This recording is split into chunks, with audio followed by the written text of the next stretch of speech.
Picture your morning as a starting line. The gun fires the second your eyes open. One choice leans you into momentum, another floods your brain with noise. Today you are not guessing.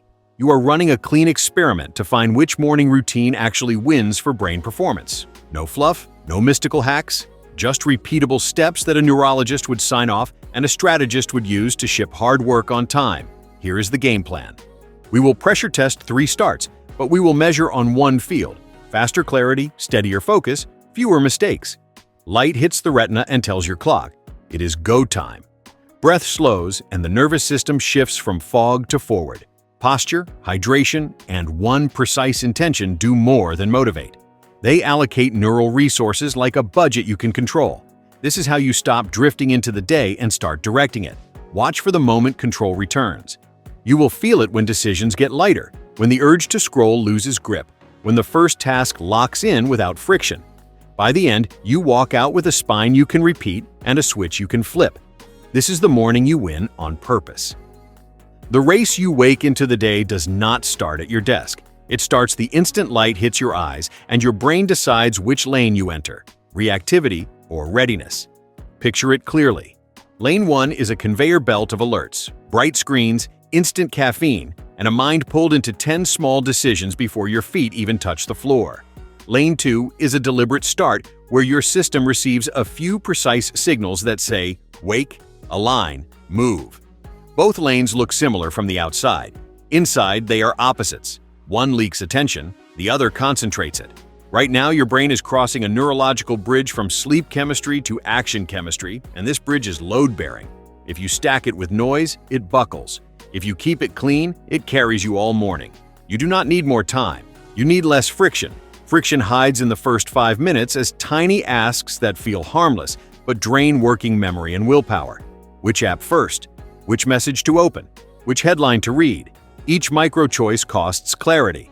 The alternative is to front-load cues that require no thinking and deliver useful activation. Eyes to natural light or a bright indoor equivalent. Shoulders back, one tall glass of water. Slow, deep nasal inhale, brief hold, longer exhale. Walk 10 to 20 slow steps before touching a screen.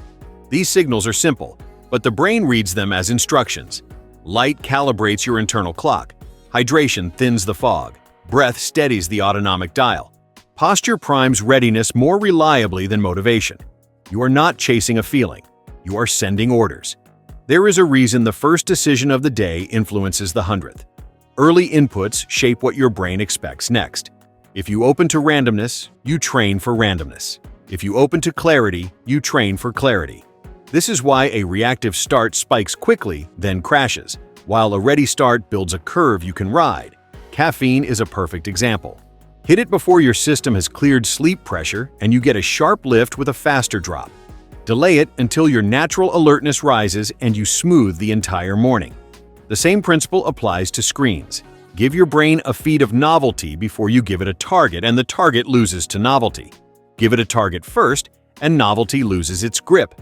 Treat the floor like a starting line, not a waiting room. Feet down, shoulders open, eyes toward light, breath steady, water in, one sentence about what matters first. That sentence is not a to-do list. It is a direction of travel. Finish the proposal draft, edit the intro sequence, ship the first 500 words. When the mind knows the first win, it reorganizes around it. When it does not, it fills the gap with low-effort impulses. This is not about self-control in the future. It is about reducing control demands at the start. Less choice, more signal. That is how you buy energy you can spend where it counts. Expect resistance. The scroll wants you early because early attention is soft. Beat it by changing your physical state before your mental one has time to argue. Stand, breathe, walk. If you can, open a window or step outside for 60 seconds. The goal is not heroics, the goal is state change. Once you feel the shift, mark it with a small action that is obviously aligned with your North Star. Open the exact file, stage the first shot list, write the first line. Not 2, not 10. One action that says, this is the lane. Momentum does not come from intensity. It comes from direction plus continuity. This race is not against time. It is against entropy. Entropy is the pull toward scattering your attention across inputs that do not repay you. Your counter is a morning spine that does not require thinking to execute. Wake, light, water, breath, posture, one-line intention, first aligned action. When you run this spine, you feel two things shift fast. Decisions feel lighter, and urgency becomes clean instead of anxious. Clean urgency is the force that moves work forward without burning you out. That is what wins mornings. Look at the next 8 hours as a field you can tilt. The angle is set in the first 5 minutes. Tilt toward reactivity, and you get quick hits followed by mid-morning drag and messy transitions.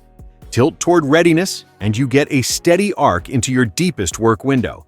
This is the choice, not perfection, direction. Win the start, and you set up the only victory that matters in a day. Showing up with a brain that does what you ask when it counts. The brain's first 5 minutes. Right now, your brain is crossing a narrow bridge between sleep and wake, and what you place on that bridge determines whether you arrive with clarity or stumble into the day half present. The chemistry is shifting fast, sleep pressure is dropping, cortisol is rising to mobilize energy, and your attention system is looking for the first signal that says where to aim. If the first signal is novelty and noise, you teach your brain to chase. If the first signal is light, breath, posture, and a single direction, you teach your brain to lead. This is not motivation, this is mechanics. Your nervous system listens to inputs and assigns priority. Give it the right inputs and your cognitive gears mesh without grinding. Start with light, because light is the body's headline. Step near a window or turn on a bright source and let your eyes receive it without strain. That single cue tells your internal clock to anchor the day. Muscles respond, temperature shifts, alertness climbs. Pair that with posture. Sit or stand tall as if you were about to speak in a room that matters. Posture is not theater. It is a fast way to signal readiness to the motor system and reduce the slouch that whispers not yet. Then breathe with intent. Slow nasal inhale, pause briefly, longer smooth exhale. 2 to 5 cycles, not a performance, just a reset. You are lowering noise in the system while turning on precision. Follow with hydration. A tall glass of water is the simplest head start you can give the brain after hours without fluid. The fog you think is laziness is often dehydration speaking in a quiet voice. Notice what you did not do. You did not make the brain choose among tiny, unimportant options. You did not open a feed and gift your attention to design teams whose goal is to hook your reflexes. You did not send your dopamine system on a scavenger hunt before you set a target. Instead, you created a narrow runway. Light, breath, posture, water. Then one clear instruction. Name exactly what the first block is for. Write the opening of the script. Edit the timeline sequence 1 to 3. Outline the voiceover beats for the first segment. Keep it short and specific so your brain can lock the coordinates. This is a handshake between intention and physiology. With the handshake complete, you take one aligned action within 60 seconds. Open the project file. Title the document. Place the first shot in the timeline. The action is the fuse. Expect a debate in your head. Part of you will ask for a softer start. That voice is not your enemy. It is an old habit that equates ease with safety. Counter it with state, not with argument. Stand, breathe again, step into a patch of light. Your job is to make the right choice easier than the wrong one. That is why this 5-minute window is precious. When you execute it the same way every day, it becomes a reflex. Reflexes beat willpower when the brain is groggy. Reflexes conserve energy you will need later when deep work gets heavy. The point is not to feel inspired. The point is to be aligned enough to start. Here is how the minutes move. Minute 1, eyes find light and posture corrects. Minute 2, slow breath patterns your nervous system toward calm alert. Minute 3, water hits and your mouth wakes your mind more than you expect. Minute 4, the sentence that defines the first win is spoken or written. Minute 5, the first aligned action is underway. By then, the debate is over, because action has answered it. If you must glance at a device, it should only be to open the exact tool for the exact task you named. Anything else is outside the lane you chose. Protect that lane as if your next 8 hours depend on it, because they do. This is the small hinge that moves a heavy door. It is 5 minutes that erase an hour of struggle later. It is a ritual that does not worship routine for its own sake, but uses routine to lower cognitive tolls and raise decisive energy. Treat it like a professional treats a warm-up. The warm-up is not optional. The warm-up prevents injury, builds confidence, and prepares the system to perform at its limit without waste. When you treat your first 5 minutes this way, You stop asking your brain to wake up by accident and start waking it up on purpose. That is how clarity arrives on time. That is how focus becomes available when you sit down to use it. That is how the day starts working for you, not against you. Choice friction versus cognitive fuel. Every morning starts with a silent auction for your attention. Choice friction bids with tiny questions that look harmless and feel urgent. Which app first? Which message deserves a reply? Which headline to tap? Each one asks your brain to load context, weigh options, and inhibit impulses before you have built any momentum. That tax lands on working memory, the system you need for complex thinking and clean decisions. Spend it on trivia, and you will be poorer when you reach the work that matters. The alternative is cognitive fuel, external cues that activate alertness without asking for choices. Light, movement, hydration, and a single instruction are not preferences. They are levers. Pull them in order, and your brain shifts from scattered wakefulness to directed clarity. Start by understanding why choice friction hits so hard in the first hour. Sleep leaves your inhibitory control softer and your novelty-seeking higher. That makes early micro-decisions louder than they deserve to be. The feed knows this. So the moment you open a screen, you are pulled into a loop of reward prediction errors that fragment your focus before it exists. You are not weak. You are outgunned. Cognitive fuel flips the script by giving your system what it craves with none of the cost. Light provides a strong time signal that stabilizes your internal clock. Gentle movement raises temperature and blood flow, so neurons fire with less effort. Hydration restores the fluid balance that supports transmission and energy production.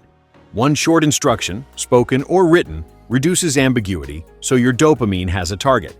When dopamine tracks a target, distractions lose edge. Here is what this feels like in practice. You wake and skip the decision to check.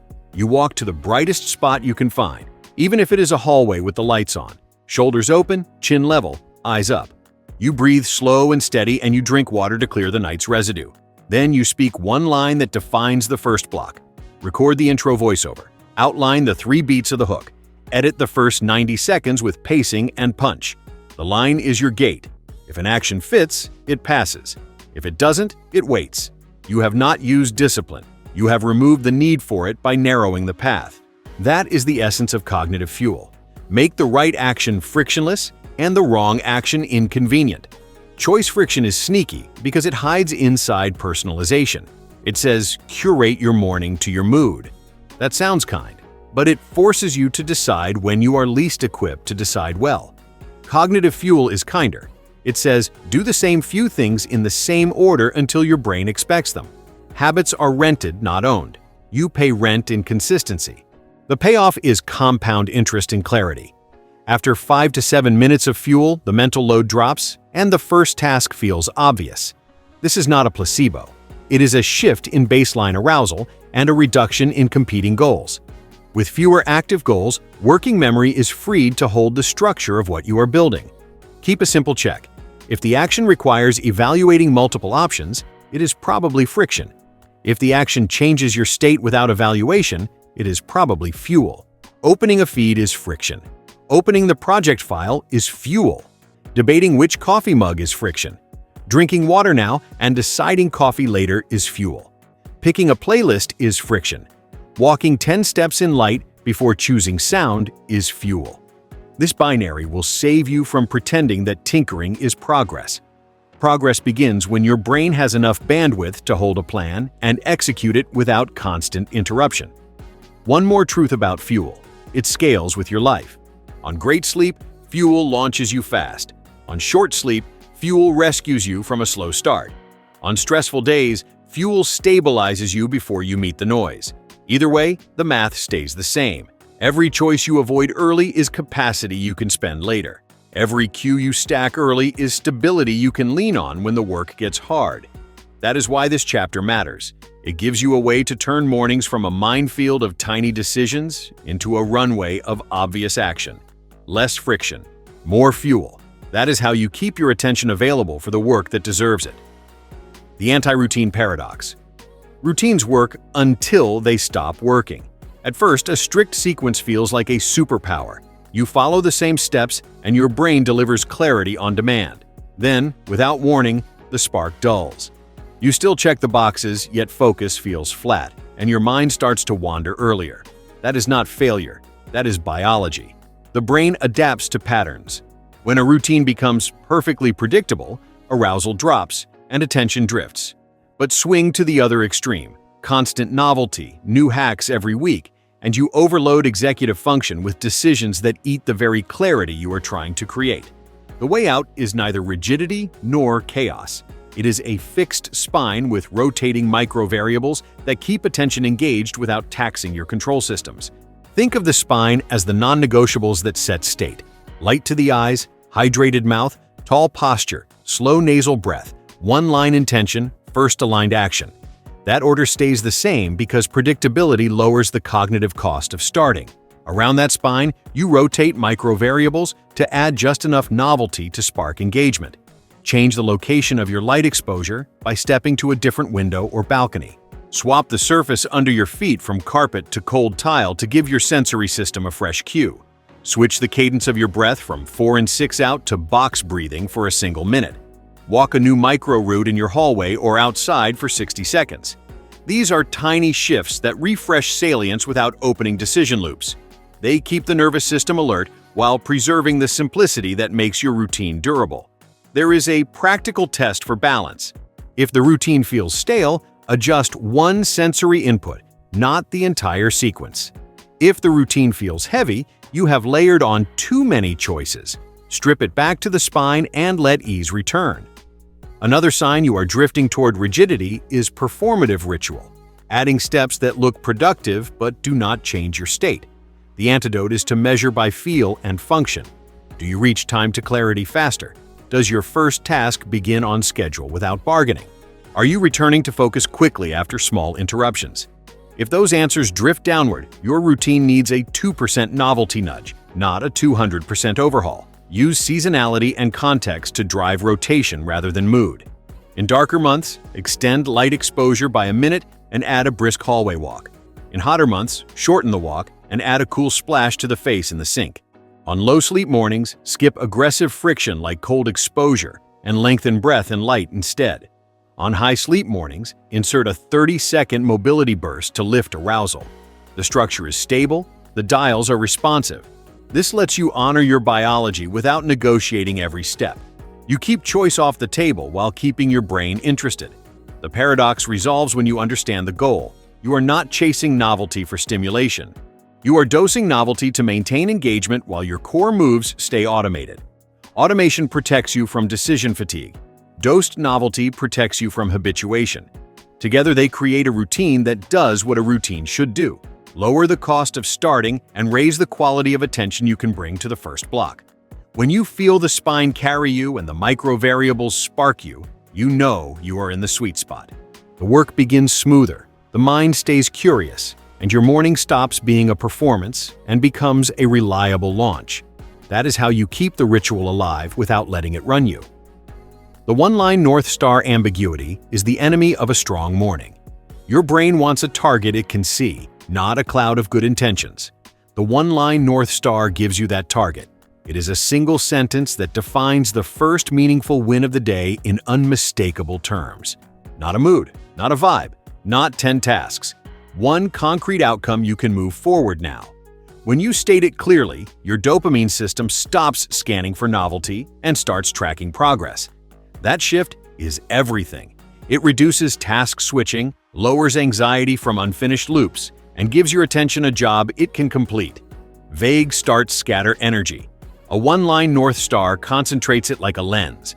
Write it as if you were directing a teammate. Action verb, specific object, narrow scope, clear finish line. Record the 60-second hook draft with 3 punchy beats. Edit minutes 0:0 to 1:30 for pace and tension. Outline the first 3 scenes with transitions and sound cues. Keep it small enough to finish in your first block and meaningful enough to matter. The brain thrives on wins that close loops. Close one loop early and you open bandwidth for the next. If your line reads like an aspiration, it is wrong. If it reads like an order that can be executed, it is right. This is how you turn motivation into motion without wrestling yourself. Say it out loud. Writing helps, speaking seals it. Your nervous system responds to voiced intent because it forces commitment.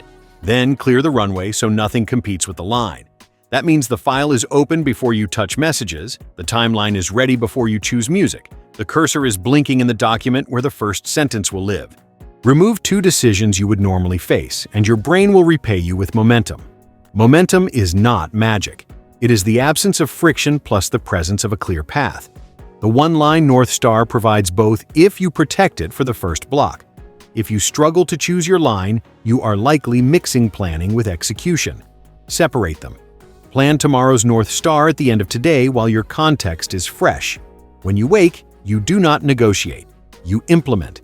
If your schedule changes, adapt the scope, not the principle. Shrink the line to fit the window. Record the 30-second cold open draft instead of the full minute. Edit just the first 45 seconds. Outline 1 scene instead of 3. Finished beats perfect because finished creates momentum that perfect can never catch. Perfect is a moving target. Finished is a lever you can pull again. Use a simple test to keep your line honest. Can a stranger tell by looking at your screen whether you are on or off the line? If the answer is no, your line is vague. Tighten it. Can you declare it done without asking how you feel? If the answer is no, your line is subjective. Make it binary. Does the line align with the project that moves your life forward? If the answer is no, you built a comfort task disguised as progress. Replace it with something that scares you just enough to matter yet small enough to win before noon. Your day deserves a real victory, not a busy one. This is how the North Star changes the texture of your morning. You sit down without the itch to sample everything. You start faster because the first move is preloaded. You resist interruptions because they do not fit the line. You finish the block with a clean sense of completion instead of a messy pile of half-dones. That feeling compounds. You become the person who makes visible progress early, which makes later decisions easier because your identity now expects action. Confidence grows from evidence, not affirmations. The one-line North Star is how you generate that evidence, one morning at a time. When the first block ends, you will feel the difference in your chest. Lighter, steadier, focused. This is not intensity. This is direction. Give your brain the job, and it will show up. Keep the line visible, and you will keep winning mornings on purpose. Kinetic priming in motion. Your brain does not wake by thinking about focus. It wakes by moving toward it. Kinetic priming is the bridge, a 5 to 7 minute walk with deliberate nasal breathing that synchronizes your nervous system and sets a clean runway into flow. Keep it simple and repeatable. Step into light if possible, even a doorway or balcony. Let your arms swing naturally and keep your gaze level. Inhale through the nose with a steady count. Pause briefly, then exhale longer than you inhaled. That longer exhale is your downshift from groggy to calm alert. You are not chasing a runner's high. You are coaxing your system into a state where attention sticks. The power here is in pairing movement with breath and direction. Movement raises your temperature slightly, which makes neurons fire more efficiently. Breath sets the rhythm your heart and brain will follow. Direction turns the walk from wandering into priming. As you move, repeat your one-line North Star once or twice, then stop thinking about it and let your body lead. The aim is to align your autonomic state with your intention, so when you sit down, the brain is already pointed where you want it. This is not exercise, it is ignition. When you treat it as ignition, you stop expecting your mind to carry the morning alone. Cadence matters. Choose a pace that lets you keep your mouth closed and your shoulders loose. If you feel the urge to gasp, slow down. If your thoughts race, extend your exhale by 1 count and keep walking. If you feel flat, add a tiny rise in pace for 10 steps, then return to steady. Use cues in your environment to anchor presence. A patch of light on the floor, the texture of air at the window, the sound of your footfalls. Presence is not mystical here. It is sensory attention that interrupts rumination and frees bandwidth. When your senses are engaged, your prefrontal cortex stops chasing ghosts and starts preparing to work. Give this window guardrails. No podcast, no messages, no decisions. You are tuning an instrument, not consuming content. If you must be indoors, trace a simple loop in your space and face a bright source at least once each minute. If you can step outside safely, even 60 seconds of natural light upgrades the signal. Either way, end the sequence with 1 clear breath pattern to lock the state. Inhale through the nose for 4, hold for 2, exhale for 6, twice. Feel the shoulders settle and the jaw unclip. That is your green light. Walk directly to your workspace and touch the exact tool that begins the first action on your line. On low-sleep mornings, lengthen the walk and soften the pace rather than adding intensity. The goal is to build alert calm, not to spike stress. On high-sleep mornings, you can add a brief acceleration for 20 to 30 steps to sharpen the edge. Think of these as dials you adjust, not new rules you must learn. The spine remains. Light, motion, breath, direction. The outcome remains a nervous system ready to focus without wrestling itself into submission. There is a moment during kinetic priming when your brain shifts from fog to forward. You will notice the background noise of craving the feed gets quieter. Your inner narrator stops arguing and starts narrating your next move. Mark that moment without ceremony. Nod. Say now. Turn toward the work. When you arrive at your desk, do not negotiate. Execute the first move you preloaded. The best warm-up ends with contact. The document open, the timeline live, the mic armed. If you keep that chain unbroken, the walk becomes a fuse that lights the task, not a ritual that delays it. Kinetic priming is humble and powerful because it respects the order of operations. Body leads, breath guides, mind follows. Do this for a week, and you will feel the ground change under your mornings. Distractions still appear, but they arrive later and land softer. Focus begins sooner and holds longer. Most importantly, you stop waiting for the perfect feeling and start building the perfect state. That is the heart of winning mornings. You are not hoping to be ready. You are making yourself ready, 5 quiet minutes at a time. Friction as a switch, not an identity. Deliberate discomfort is powerful when it is used like a light switch, not a lifestyle. The goal is to snap your system from sluggish to alert, without flooding it with stress you cannot recover from. Cold, mobility bursts, or brief isometrics are clean switches. They shift your physiology fast and then get out of the way so your brain can focus. The mistake is turning these into a performance where you chase intensity for its own sake. You do not need heroics at sunrise. You need a crisp transition that makes work easier, not a badge that makes you tired by 10 a.m. Think in dials, not declarations. On mornings after solid sleep, a 20 to 60 second cold exposure is enough to flip arousal without stealing bandwidth. Use water on the face and neck if a shower is not practical. Step in, breathe calmly through the nose, hold posture, and exit as soon as you feel the shift from flinch to control. That feeling is the signal that your system has accepted the demand and stabilized. Walk away right then. Do not extend for bragging rights. The purpose is state change, not storytelling. On mornings when sleep was short or stress is already high, switch to low-impact mobility or isometrics. 30 to 60 seconds of controlled joint circles for hips and thoracic spine, or a static wall push with full body tension for 10 to 15 seconds. Repeat twice with a calm breath between. These moves wake your motor system, raise temperature, and prime posture without spiking your stress chemistry. Again, the end point is the moment your muscles feel organized and your breath stays smooth under load. Stop there. Save the extra heat for training, not the morning runway. Pair friction with focus to avoid drift. Before you start the switch, say your one-line North Star once. During the cold, keep attention on the breath. During mobility, keep attention on joint position. During isometrics, keep attention on force and relaxation. This anchors discomfort to control and prevents your mind from spinning stories about how hard this is. When you finish, walk directly to the first action on your line. The switch only works when it is followed by contact with the work. If you switch and then scroll, you trained yourself to endure discomfort and chase distraction. If you switch and then act, you trained yourself to endure discomfort and deliver. Use a simple readiness check to choose the switch. Ask 3 quiet questions as you stand up. Did I sleep enough to push? Do I feel compressed or foggy? Do I have a heavy cognitive day ahead? If sleep was strong and today is light to medium cognitively, cold fits. If you feel compressed or foggy, mobility fits. If today demands deep thinking, isometrics fit because they sharpen without exhausting. This takes 10 seconds and prevents you from defaulting to the same hammer every morning. The better your match, the more consistent your focus. Protect the ceiling. More friction does not mean more focus. Your ceiling is the point where additional stress stops helping and starts stealing.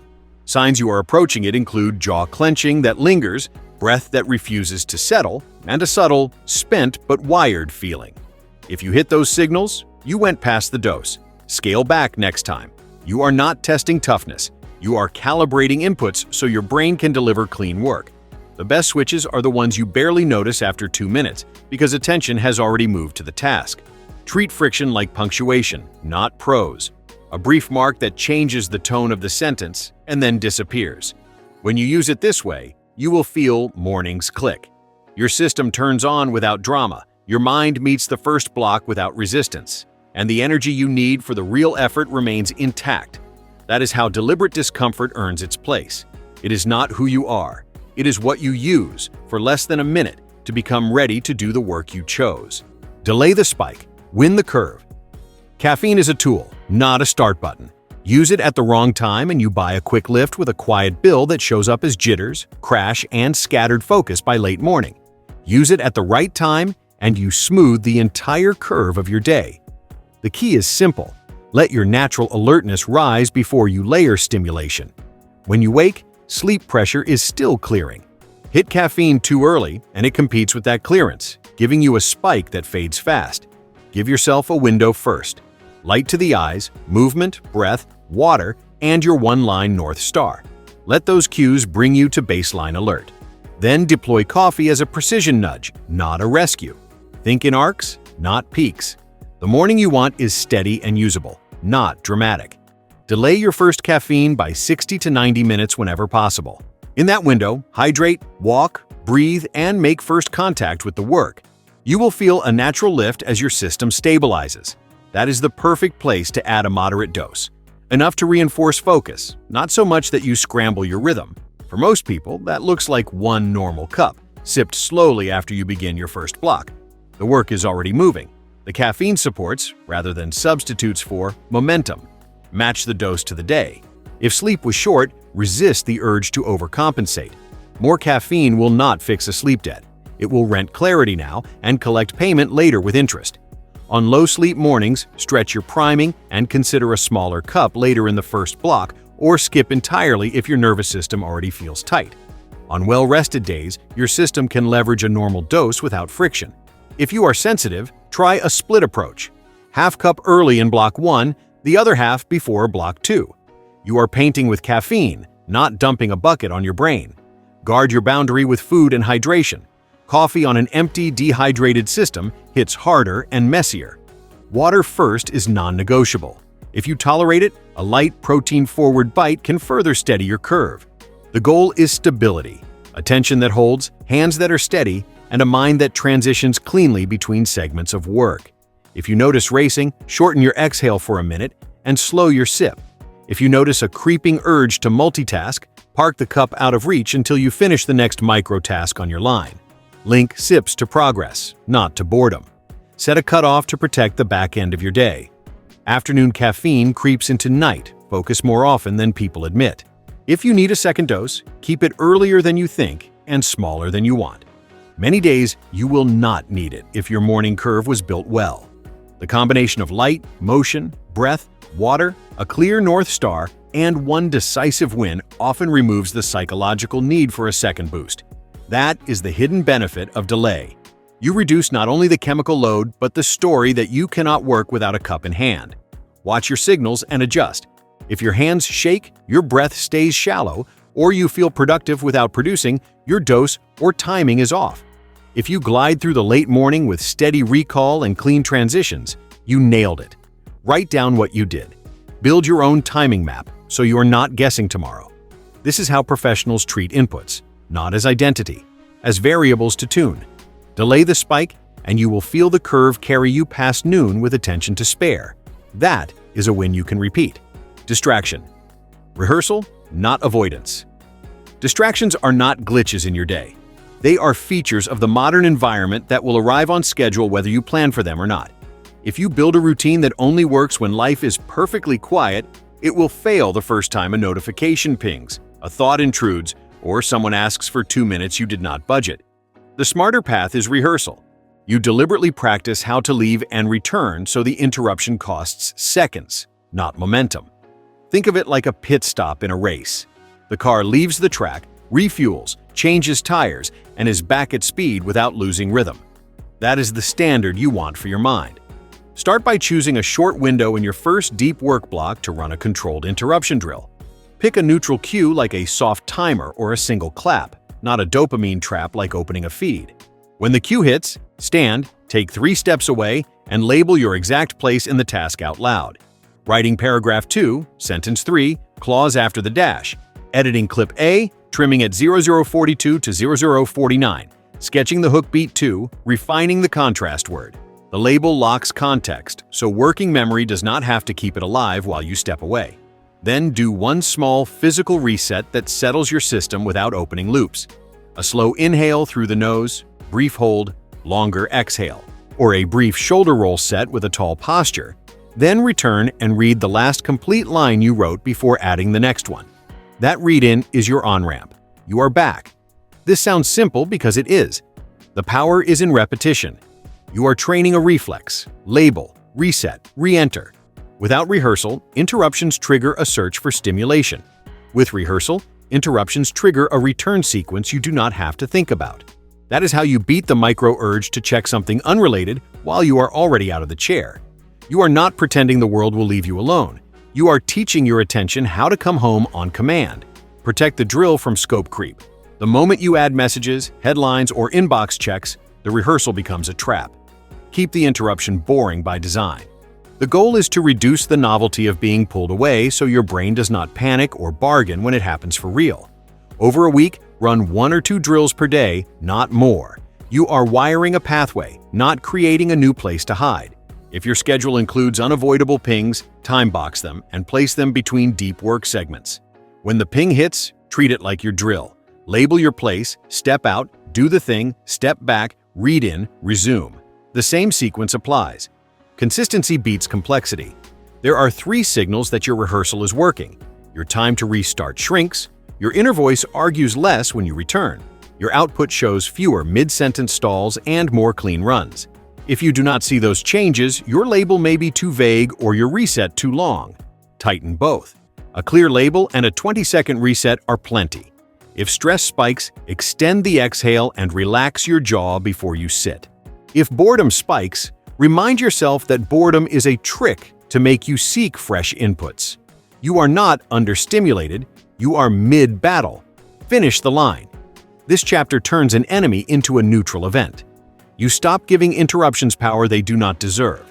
You stop telling yourself that you can only work when the world behaves. You build a return reflex that makes your focus resilient instead of fragile.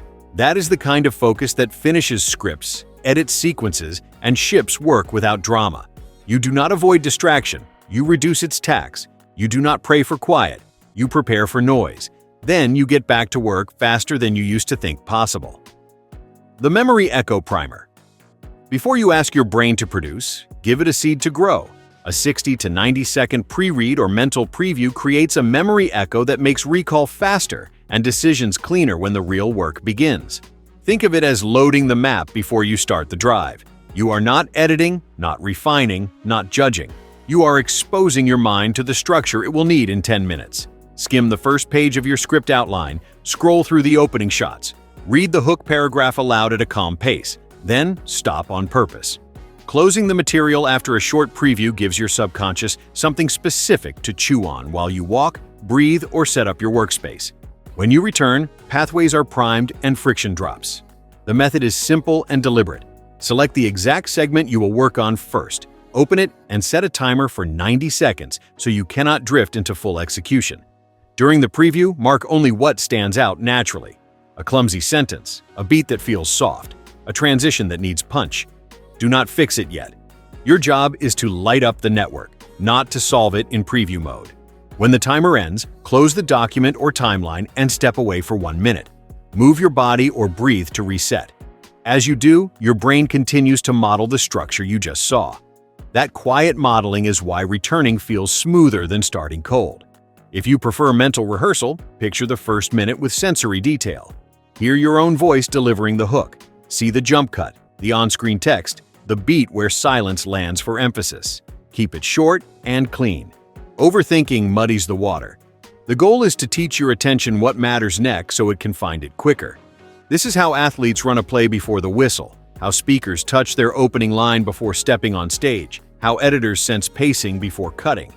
You are not hoping to feel ready. You are teaching ready what to feel like. Beware of the two common mistakes.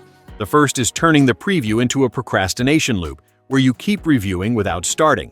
Solve this by enforcing the 90-second cap and linking preview directly to the first action. Preview, breathe, begin. The second mistake is scattering your preview across multiple pieces. One piece only, one segment only. Your brain learns fastest when the target is singular. If you want range later in the day, earn it by winning narrowly now. Use the echo to restart after interruptions as well. When you return, read the last complete sentence or watch the last 2 seconds you approved. Let the echo reattach. Then add one new sentence or make one decisive cut within 30 seconds. The echo is loudest right after the preview and right after the read-in. Use that window. Repeat this pattern enough and your mind will start anticipating it. That anticipation is free speed. It is the difference between warming up for 20 minutes and warming up in 2.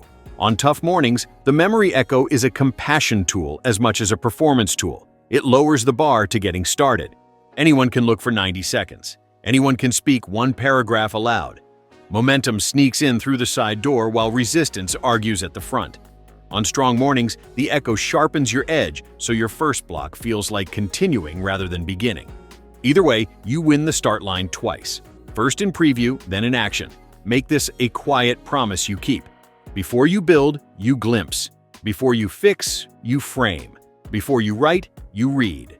That is how you stop walking into work blind and start entering with a map in hand and a path underfoot.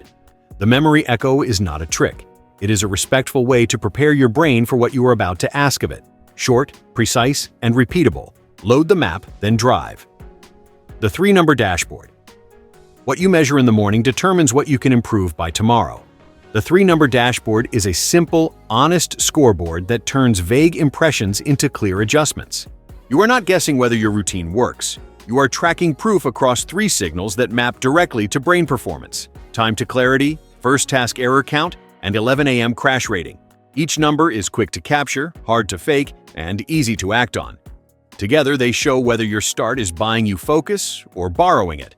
When the numbers move, you will know if it was the light, the breath, the caffeine timing, or the friction toggle that did the work. Time to clarity is your first number. It is the minutes from eyes open to the moment your mind feels sharply available. Not perfect, available.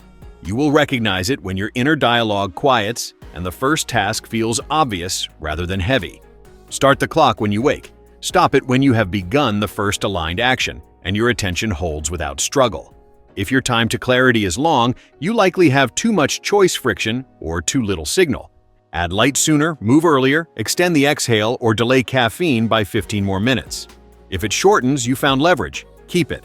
First task error count is your second number. Errors are small stumbles that expose cognitive load. Rewrites of the same line, cuts you undo and redo, timeline drifts, typos in names or numbers, misclicks you instantly correct. Count them in the first 20 minutes of work. You are not judging yourself. You are measuring noise in the system. If errors rise, your arousal may be too low or too high. Too low means you need more signal, a slightly brisker walk, a touch more light, or a short isometric switch. Too high means you overshot. Soften breath, shrink caffeine, or move your friction to later in the week. When error count falls, your brain is paying more of its resources to the actual task and less to managing itself. The 11 a.m. crash rating is your third number. Use a simple scale from 1 to 5. 1 means steady energy and clean attention.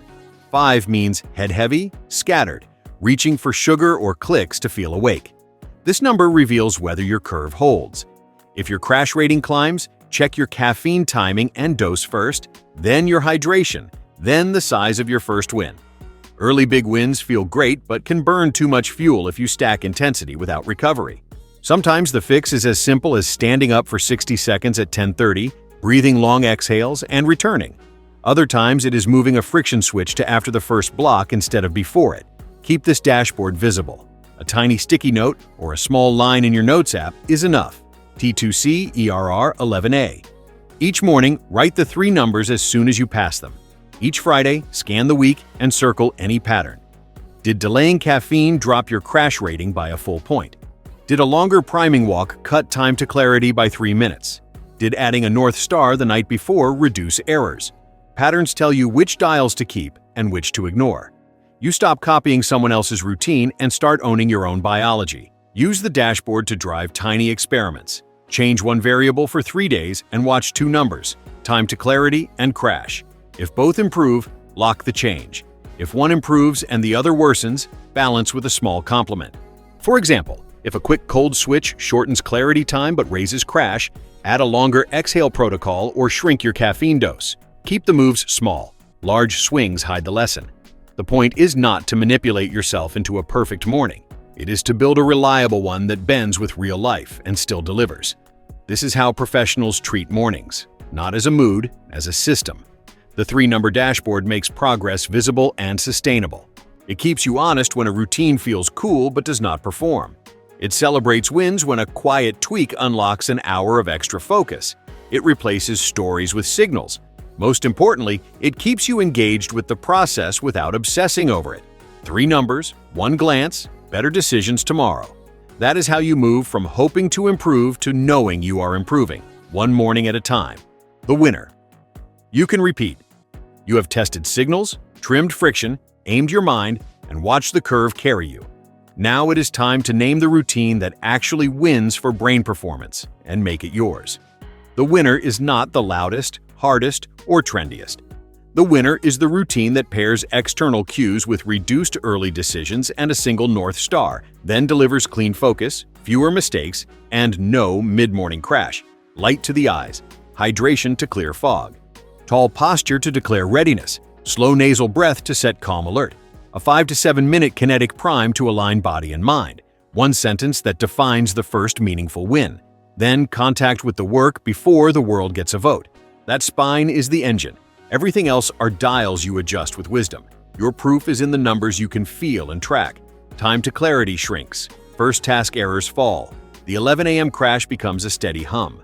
You are not wrestling yourself into productivity. You are entering a state that makes productivity easier than avoidance. That is what repeatable excellence feels like in the morning. It is quieter than hype and stronger than willpower. It is a system that protects your attention from randomness and gives your best hours to what matters most. Keep the routine short enough to finish without bargaining and precise enough to run on busy days and tired days alike. A routine that only works on perfect days is not a routine. It is theater. Make this verdict actionable. Tonight, write tomorrow's 1-line North Star. In the morning, execute the spine in the same order, then pick 1 dial based on readiness. Cold switch if recovered, mobility if stiff, isometrics if you need sharp without strain. Delay caffeine until your natural alertness rises and sip to support, not substitute, focus. Run a 90-second memory echo before block 1, then begin. If a distraction lands, use the return reflex you rehearsed. Label, reset, re-enter. Log your 3 numbers and adjust 1 variable for 3 days at a time. This is how you graduate from tips to a personal operating system. There will be days that wobble. Travel, bad sleep, unexpected demands. The winner routine earns its name because it bends without breaking. On those days, shorten the prime, simplify the line, and start anyway. Consistency is not rigidity.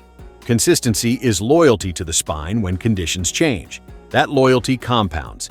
Your identity shifts from someone who tries to be focused to someone who is ready to focus. The work shows it. Scripts finish. Edits tighten. Ideas move from concept to cut. Clients and audiences feel the difference, even if they cannot name it. Here is the truth to carry forward. Mornings are not about discipline for its own sake. They are about direction, signal, and sequence. When you control those, the brain performs. When you ignore them, the day decides for you. Choose the routine that wins on ordinary days, and you will win more extraordinary ones than you thought possible. Build it once, prove it this week, repeat it next week. The result will not be a perfect morning. It will be a repeatable one that makes your best work inevitable. That is the victory that lasts.